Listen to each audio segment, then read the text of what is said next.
যখন কোন বান্দা সূরা ফাতিহার একটা করে আয়াত বলে আলহামদুলিল্লাহি রাব্বিল আলামিন, সঙ্গে সঙ্গে আল্লাহ জবাব দিয়ে বলেন হামিদানি আবদি, বান্দা তুই আমার প্রশংসা করলি। আর রহমানির রহিম যখন বলে আল্লাহ বলেন আসনা আলাইয়া আবদি।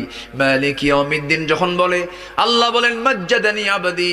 এরপরে যখন বলে ইয়াকা না'বুদু ওয়া ইয়াকা নাস্তাঈন পর্যন্ত যখন বলে আল্লাহ বলেন বান্দারে তুই আমার কাছে কি চাস, প্রাণ খুলে চারে বান্দা।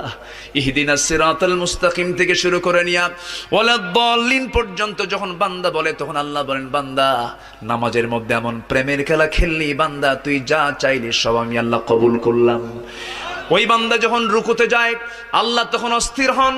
ওই বান্দা যখন সিজদায় যাওয়ার জন্য প্রস্তুতি নাই, সমস্ত ফেরেশতাকে ডাক দিয়ে বলেন ও ফেরেশতারা, এই বান্দাগুলো আমাকে দেখলো না, রাসূলকে দেখলো না, কোরআনকে দেখে হাদিসকে বিশ্বাস করে আমাকে খুশি করার জন্য তার সবচেয়ে সম্মানজনক